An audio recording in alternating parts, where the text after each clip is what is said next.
우리 좌우에 계신 앞뒤로 한번 서로 인사하도록 하겠습니다. 또 한 주 동안 또 물난리로 또 이 모양 저 모양으로 애를 많이 쓰셨을 텐데 살아 돌아와 주셔서 감사합니다. 우리 한번 인사할까요?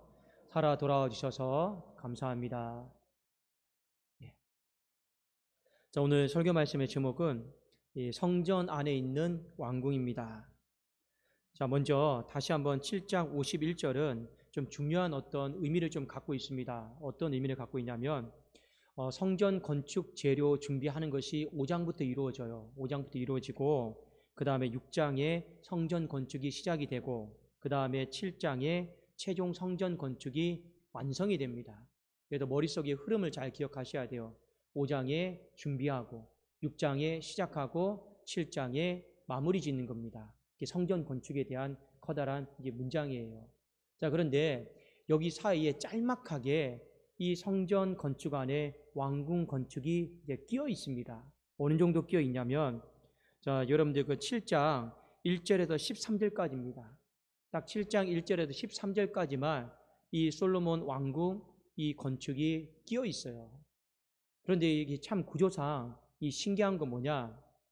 원래 솔로몬이 성전을 다 짓고 나서 왕궁을 지었잖아요. 그렇죠? 여러분 이해되시죠? 이 성전 다 짓고 왕궁 지었단 말입니다. 그런데 이 열왕기상 기자는 어떻게 했느냐? 그런 모든 걸 다 뒤집어 버리고 잠재하고 어떻게 했느냐? 준비하고 성전 짓고 성전 건축 마쳤습니다. 근데 그 사이에 왕궁 건축이 있는 것처럼 이렇게 좀 색다르게 이 성전 건축을 또 왕궁 건축을 기술을 했다 하는 것을 우리가 좀 살펴볼 필요가 있습니다. 자, 그래서 마지막에 7장에 보면 여러분 기억나시죠? 성전 건축하고 나서 야긴과 보아스다라고 하는 두 녹기둥도 만들었고 이 바다 기억나시죠? 이 또 바다를 떠받치는 이 12마리의 소 이것도 나오고 또 그 다음에 제일 마지막에 성전 비품 목록 이 적으면서 7장이 다 마무리됩니다. 그러니까 우리가 딱 7장을 딱 읽다가 보면 어떤 느낌이냐면 옛날에 성전 건축 다 마쳤는데 왜 또 갑자기 성전 건축 이야기가 나오지? 좀 이렇게 좀 약간 헷갈리는 좀 느낌이 들 정도로 열왕기상 기자는 오늘 서술을 이렇게 했습니다. 핵심은 뭐냐? 하나님의 집이 있고 인간의 집이 있어요. 하나님의 성전이 있고 인간의 왕궁이 있는데 열왕기상 기자는 이 인간의 왕궁을 하나님의 집 안에 포함시켰다라는 거예요. 이 부분만 오늘 우리가 염두해 두시고 말씀을 드리면 쉽게 이해가 좀 될 것 같습니다. 그리고 내용적인 면에서도 하나님의 집은요 5장, 6장, 7장 분량이 되게 길어요. 그런데 인간의 집은 7장 1절에서 13절까지 딱 13구절 나와 있습니다.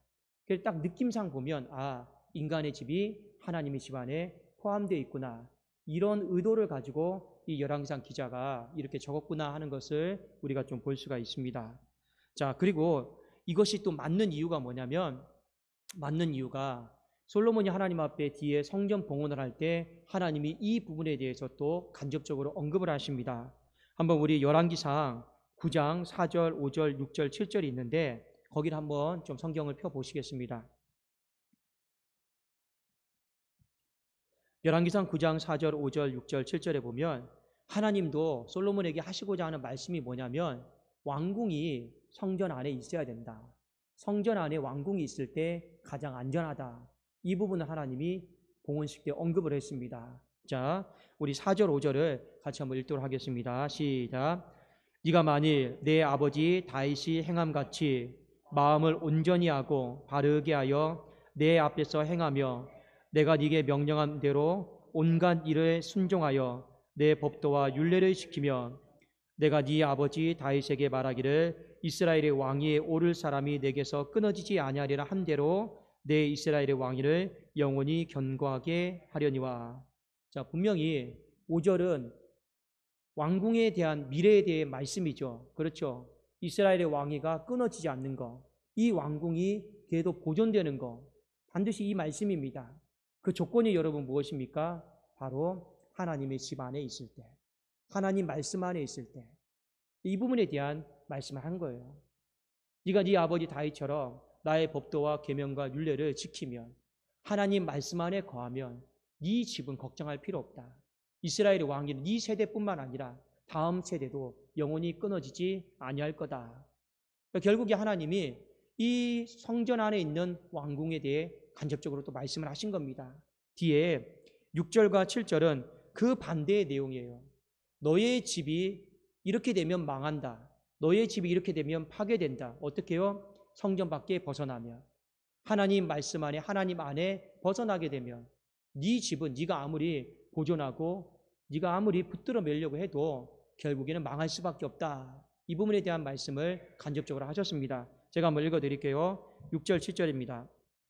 만일 너희나 너희의 자손이 아주 돌아서서 나를 따르지 아니하며 내가 너희 앞에 둔 나의 계명과 법도를 지키지 않고 가서 다른 신을 섬겨 그것을 경배하며, 보세요. 이스라엘 백성들의 예배의 중심지는 어디입니까? 예루살렘 성전이에요. 여기서 오직 하나님만 섬기면 돼요. 하나님 안에만 거하면 됩니다. 그런데 이 성전을 벗어나서, 이 성전을 떠나서 다른 신을 섬겨요. 성전 벗어나는 거죠. 성전 안에 있으려고 하지 않은 거예요. 그렇게 하면 어떻게 됩니까? 7절에 내가 이스라엘을 내가 그들에게 준 땅에서 끊어버릴 것이요 내 이름을 위하여 내가 거룩하게 구별한 이 성전이라도 내 앞에서 던져버리니 이스라엘은 모든 민족 가운데서 속담거리가 이야기거리가 될 것이다. 결국에 네 집뿐만 아니라 이스라엘에게 속한 모든 집들도 다 속담거리가 된다. 이 포로 인생이 된다는 것을 하나님이 경고하신 겁니다. 자, 솔로몬의 인생, 솔로몬의 집이 언제 제일 안전할까요? 여러분 이것에 대해서 질문을 던지고 여러분이 신앙의 고백 가운데 답을 할 수 있어야 됩니다. 언제 후손이 끊이지 않을까요? 언제 이스라엘의 왕위가 끊어지지 않고 계속적으로 내가 죽고 난 뒤에도 이 이스라엘의 왕위가 보존이 될까요? 성경은 한 가지 답을 주고 있습니다. 하나님 안에 있을 때. 구약적인 표현으로 말하면 성전 안에 있을 때. 조금 더 우리가 알기 쉽게 말씀드리면 우리가 말씀 안에 거할 때. 신약적인 표현으로 말하면 우리가 그리스도 예수 안에 있을 때 우리가 이스라엘 왕이 나의 집이 걱정하지 않아도 되고 그 후손이 후대가 끊어지지 않습니다 하는 이 부분에 대해서 하나님이 말씀을 하셨습니다. 여러분 약속이에요. 이건요. 약속입니다. 솔로몬아, 언제 네 인생이 가장 안전하냐? 네가 성전 안에 있을 때, 왕궁이 성전 안에 있을 때, 그걸 내가 이 짓는 구조를 통해서, 이 성경의 기록 방법을 통해서 내가 너에게 명명백백하게 일깨워주지 않았느냐? 이건 약속이다. 그리고 네가 이 약속이 지속적으로 구현이 될 수 있도록 네가 성전을 떠나지 않고 네가 하나님을 떠나지 않고 말씀을 떠나지 않고 그리스도 안에 거하는 그 삶을 살았으면 좋겠다. 하나님이 성전 봉헌식 때 솔로몬에게 이 약속이 구현되기를 간절히 원하셨습니다. 여러분, 그래서 다시 이제 신약제도 넘어옵니다. 우리가 이 시대를 살아가면서 언제 내가 가장 안전할까요? 언제 나의 집이, 나의 인생의 자녀들이 가장 안전함을 누릴 수 있을까요? 바로 우리가 그리스도 안에 있을 때입니다. 그리스도 안에 내 집이 있고 그리스도 안에 내 자녀들이 있고 그리스도 안에 우리의 신앙의 고백들이 있을 때 우리의 인생이 가장 안전함을 누릴 수 있다라고 하는 것이죠. 반대로 뭡니까? 언제 우리의 삶에 저주가 임합니까? 언제 우리의 삶이 버림받는 인생이 됩니까? 우리가 주님을 떠났을 때. 그래서 우리가 요한복음 15장에 보면 주님이 분명히 말씀하셨잖아요. 너희가 나를 떠나서는 아무것도 할 수 없습니다. 우리가 그리스도 안에 있으면 상관없지만 자꾸만 벗어나려고 하고 다른 신을 찾고 우상 숭배하고 그리스도를 떠나는 그 삶 가운데 살아가잖아요. 그러면 우리의 인생은 절대로 담보할 수 없습니다. 내 인생, 내 집, 내 자녀, 내 가정, 내 인생의 미래조차도 그 어떤 것조차도 우리는 어떤 것도 안전함을 담보할 수가 없습니다. 이건 여러분 약속이에요. 약속입니다. 제가 늘 말씀드리잖아요. 하나님의 약속은 하나님의 입장에서는 모든 사람들이 누리기를 원하지만 여러분 인생을 살다 보면 잘 아실 거예요. 모든 사람들이 다 약속하지만 약속 다 안 지킵니다. 성도도 목사와 성도도 약속을 해요.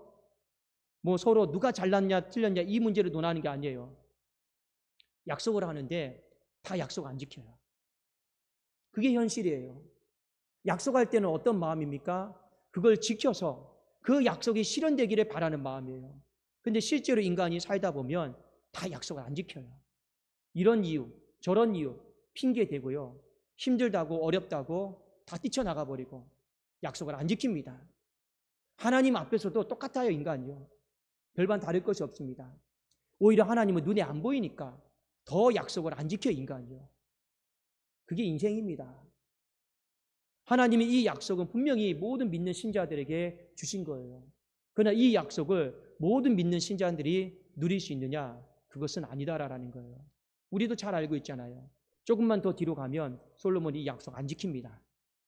지킬 것 같은 사람이 여러분 안 지켜요. 그래서 어떻게 됩니까? 결국에 그 인생의 집이 왕궁이 다 무너져 버려요. 하나님은 그 약속을 조건적으로 하셨기 때문에 하나님은 그 약속을 세워나가느냐 또 그 약속이 우리의 삶에 안 좋게 임하느냐 둘 중에 하나입니다. 근데 이 약속은 나와 상관없다 여러분 생각하지 마십시오. 모든 신자들에게 동일하게 다 적용되는 말씀입니다. 지키면 사는 거고 못 지키면요 망하는 거예요. 이 부분에 대해서 우리는요 경각심을 갖고 두렵고 떨린 마음을 갖고 우리가 성전 안에 거하는 그리스도 안에 거하는 이 삶에 대해서 다시 한번 진지하게 서로가 생각해 볼 필요가 있다라고 하는 것이죠. 자, 실제로 여러분 성전을 지은 육적인 어떤 측면을 잠깐 봅시다. 이 명확하게 구분이 돼요. 어떻게 구분이 되냐? 전부 성전은 금덩어리로 지었어요. 자, 하나님이 거하시는 전은 전부 다 금덩어리로 다 되어 있습니다. 반면에 인간이 거하는 뒤에 이 성전 박 있죠? 인간이 막 발을 마음대로 내디딜 수 있는 곳, 이건요 전부 뭐로 지었는지 아십니까? 성경에 보니까 노수로 지었어요. 하나님이 거하는 집은 전부 다 금덩어리로, 그리고 인간이 발을 딛고 그냥 할보하는 이 공간은요 전부 다 노수로 청동으로 다 지었습니다. 이미 달라요. 자, 이걸 보면서 여러분 뭘 생각하셔야 되느냐? 하나님의 집을 딱 바라보면서 와 탐난다, 귀하다, 번쩍번쩍거린다 이런 생각 가지면 안 돼요. 그걸 바라보면서 우리는 뭘 생각해야 되냐면 하나님의 귀함을 생각할 수 있어야 돼요. 여러분 우리 한번 서로에게 고백할까요? 여러분 졸지 마시고 이 밤까지 와서 졸면 어떡합니까? 말씀 시간에 졸면 여러분 기도할 수가 없어요. 이 시간을 그냥 보내버리는 거예요. 자, 우리 서로 좌우에 계신 분들 서로 한번 고백합시다. 하나님의 귀함을 압시다. 하나님의 귀함을 압시다. 네. 그 성전을 지은 금덩어리를 보면서 뭘 생각해야 되느냐? 하나님의 귀함을 알아야 돼요. 왜 제가 여러분들에게 이 말씀을 드리느냐? 오늘 설교 말씀의 제목이 성전 안에 있는 왕궁이잖아요. 자, 왕궁이 성전 안에 있을 때 그 귀함을 그대로 공급받는 거예요. 그 귀함을 그대로 누리는 거예요. 그러니까 이걸 하나님이 재료를 통해서도 그대로 우리에게 보여주신 거예요. 왕궁이 성전 안에 있을 때 귀해지는 거예요. 뭘 보니까요? 그 지어진 재료를 보니까 전부 다 금덩어리잖아요.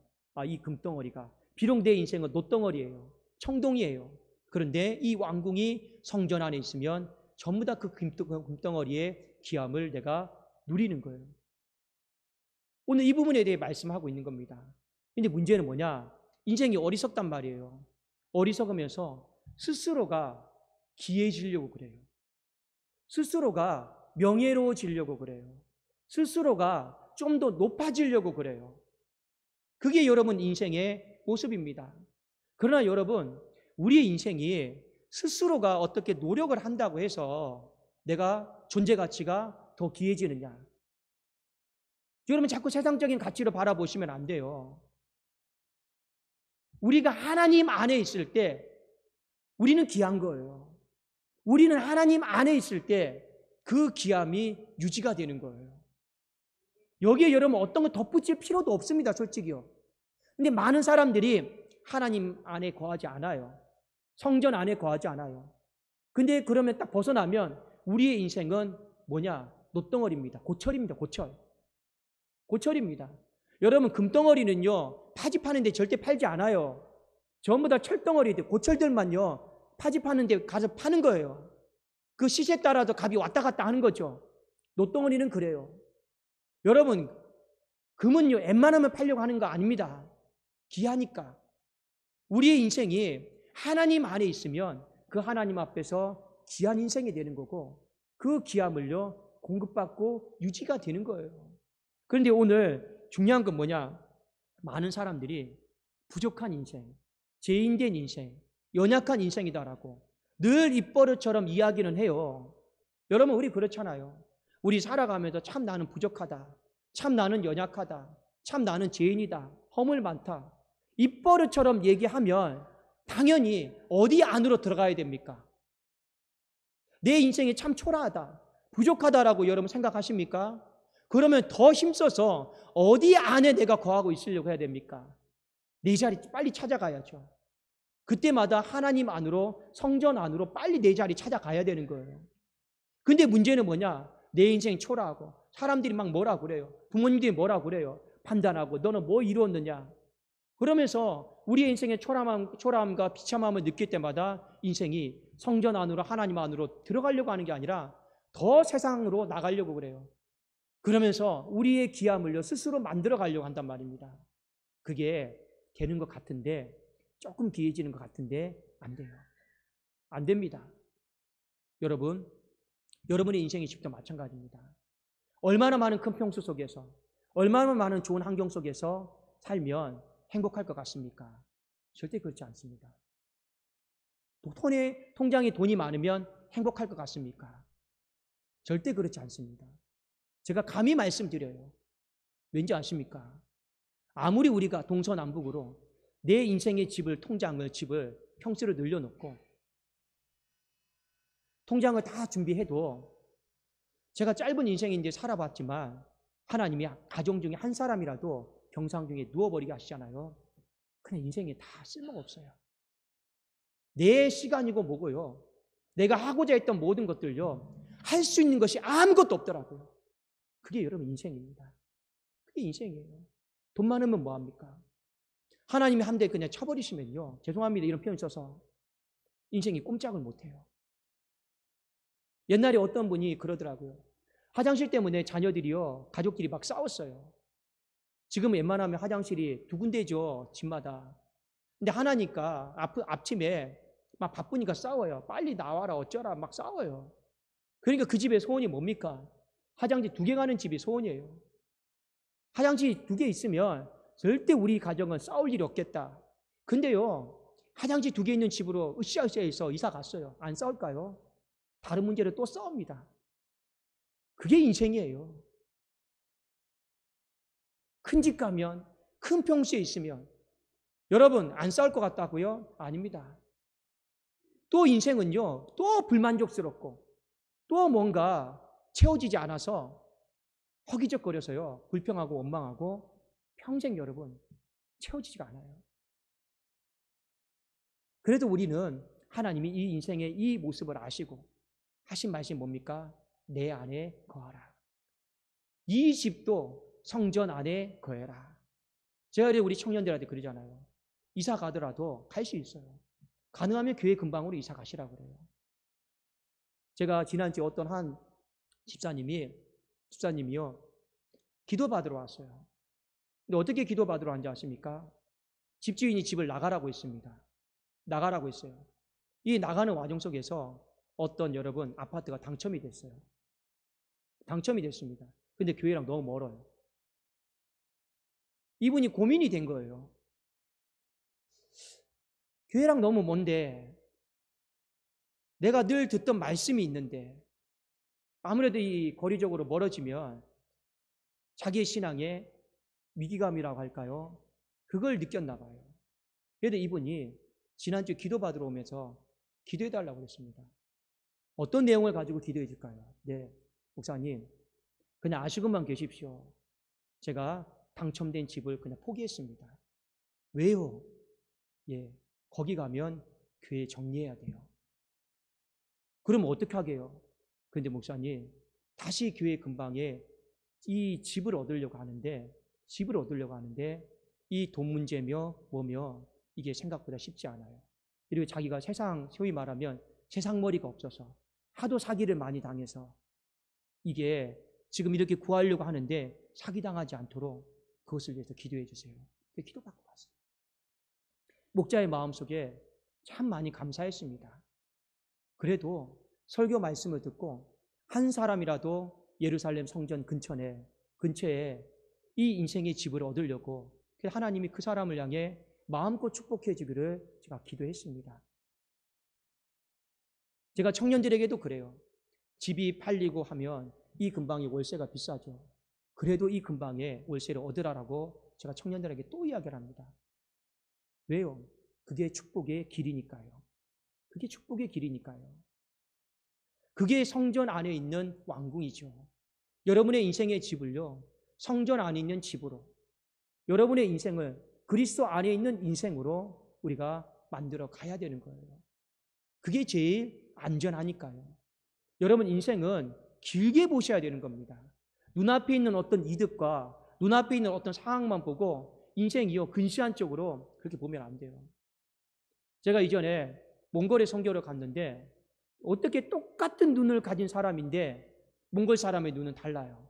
한국 사람하고요. 여러분 몽골 사람들은 안경 쓴 사람이 없습니다. 한국 사람은 정말 컴퓨터 앞에 많이 앉고 안경 쓴 사람이 많죠. 그런데 한번 몽골 사람들 보십시오. 특징이 뭐냐면 도무지 안경 쓴 사람이 없어요. 제가 물어봤죠. 왜 안경을 안 씁니까? 이미 그 사람들은 태어날 때 이 게르라고 하는, 여러분 그 몽골인데 집 있죠? 그 게르라고 하는 거기서 이제 출산을 하는데 거기가 진짜 어두워요. 정말 시커매요. 그런데 우리는 보통 아이 낳을 때 어떻게 합니까? 병원에서 낳잖아요. 빛이 있는 데서 낳잖아요. 그래도 우리는 엄마 뱃속에서 아이가 시커먼 데 있다가 나오면서 이미 시력을 거의 3분의 1을 잃어버리고 나와요. 우리는. 그런데 몽골 사람들 어떻습니까? 그 게르가 정말로 그 집이 시커하단 말입니다. 어둡단 말입니다. 근데 거기다 나오면서 거의 시력을 보존하고 나온대요. 그래도 실제로 이 몽골 사람들은 정말로 어마어마하게 멀리까지 봐요. 어마어마하게 멀리까지 봐요. 제가 왜 이 말씀을 드리느냐. 똑같은 인간인데 어떤 사람은 이 육적인 눈이 여기까지밖에 못 보는 사람이 있어요. 뭘 말해도 어떤 말씀을 들어도 딱 여기까지. 근데 어떤 사람은 똑같은 말씀을 듣는데 저기까지 봐요. 저 문 뒤에까지 본단 말이에요. 저 산 넘어 산까지 보는 사람이 있단 말이에요. 그러려면 여러분 어떻게 해야 됩니까? 우리 다시 말씀으로 돌아가야 되는 거예요. 이 말씀으로 돌아가서 내가 하나님 앞에 내게 주신 그 약속을 다시 믿음의 눈으로 보셔야 되는 겁니다. 우리 인생이 가장 원하는 거, 기도 제목 무엇입니까? 건강하게 해달라, 사고 나지 않게 해달라, 안전하게 지켜달라. 그게 대부분의 사람들의 거의 80%, 90% 기도 제목 아닙니까? 진짜 우리 인생에 방금 말하는 이 안전함조차도 어디에 있을 때 가장 안전할까요? 바로 성전 안에 있는 왕궁이 될 때, 내 왕궁이 성전 안에 있을 때, 내 자녀가 그리스도 안에 있을 때, 우리의 신앙의 고백이 그리스도 안에 있을 때 우리가 가장 안전하게 되는 거예요. 이게 하나님이 말씀해 주신 안전함의 약속입니다. 이게 약속이에요. 우리는 그 안에 있기만 하면 하나님은 쉽게 말하면 금덩어리예요. 구약적인 표현으로 말하면 그 안에서 그 금덩어리가 주는, 빗대어서 말씀을 드리는 겁니다. 그 귀함을요 우리는 다 누리면서 살 수 있어요. 다 누리면서 살 수 있어요. 내가 막 귀해지려고, 내가 막 높아지려고 내가 몸부림치지 않아도 하나님의 손이 나를 붙들어 가지고요 이미 올려주신 거예요. 이걸 가장 잘 깨닫은 사람이 누구냐? 바로 다윗입니다. 그래서 다윗이 이런 고백을 했습니다. 자, 한번 우리 역대상 29장 11절 12절입니다. 역대상 29장 11절 12절에 보면 다윗이 내 인생이 하나님 안에 있을 때 내가 귀해진다, 내가 높아진다, 자랑스러워진다, 영광스러워진다. 그래서 이 믿음의 고백을 했습니다. 이거 아주 중요한 믿음의 고백입니다. 자, 한번 우리 역대상 29장 11절 12절 성전 건축 재료를 준비하면서 다윗이 생각했던 마음가짐이에요. 비록 내가 들어갈 집은 아니지만 이미 다윗은 내 왕궁이 성전 안에 들어가 있어요. 내 인생이 송두리째 성전 안에 들어가 있단 말입니다. 그리고 그는 미리 약속을 다 누렸어요. 우리 한번 29장 11절 12절 같이 한번 읽어보도록 하겠습니다. 시작. 여호와여 위대하심과 권능과 영광과 승리와 위엄이 다 주께 속하였사오니. 자, 여기 봅시다. 쉽게 말하면 금덩어리들이 다 주님께 속해 있다라는 거예요. 다 주님 손 안에 있습니다. 그 다음에 있습니다. 시작. 천지에 있는 것이 다 주의 것이로소이다. 여호와여 주권도 주께 속하였사오니 주는 높으사 만물의 머리이십니다. 그 다음에 12절. 부와 기가 주께로 말미암고 또 주는 만물의 주제가 되사 손에 권세와 능력이 있사오니 모든 사람을 크게 하심과 강하게 하심이 주의 손에 있나이다. 모든 사람을 크게 하는 것, 강하게 하는 것 다 주님 안에 있을 때 커진다라는 것, 강해진다라는 것. 이건 다윗이요, 구약적인 표현으로 이거 성전 건축제로 준비하면서 이 고백한 거예요. 그러니까 결국에 뭐 얘기하는 겁니까? 구약적인 그 사고 속에서, 방식 속에서는요, 우리가 성전 안으로 들어갈 때, 예배 안으로 들어갈 때, 내 집이 하나님 안에 포개져 있을 때 바로 주의 손 안에 있는 모든 그 기함들을, 금덩어리를 풀어낸 거예요. 뭐라고요? 위대하심, 권능, 영광, 승리, 위엄, 부와 기, 이 권세, 능력, 크게 하심, 강하게 하심, 이걸 전부 다 금덩어리로 다 풀어낸 거예요. 이걸, 그 기함을 고스란히 다 누릴 수 있습니다. 다윗은 이걸 알았기 때문에 그의 인생을 이런 마음을 가지고 성전을 준비했습니다. 이런 마음을 가지고 성전 안에 거하려고 몸부림을 쳤습니다. 사랑하는 여러분, 구약적인 표현으로 말하면 여러분 성전 안에 거하려고 내 인생의 집이, 내 집이 성전 안에 있으려고 여러분 자꾸만 설계하십시오. 신약적인 표현으로 말하면 내 인생이, 내 집이 그리스도 안에서 참된 신앙의 고백 가운데 거하도록 몸부림 치십시오. 그러면 우리는요, 안전합니다. 많은 사람들이 이렇게 기도해요. 성전 안에 내 집이 있지 않으면서, 내 신앙의 고백이 그리스도 안에 있지 않으면서 그냥 내 자녀 지켜달라, 내 가정 지켜달라, 이 집이 끊어지지 않게 해달라, 걔도 보존되게 해달라. 참 이런 기도 참 많이 합니다. 여러분, 물론 이런 기도가 완전히 틀렸다라고 말을 할 수는 없습니다. 그러나 여러분, 기도하는 건 저는 그래요.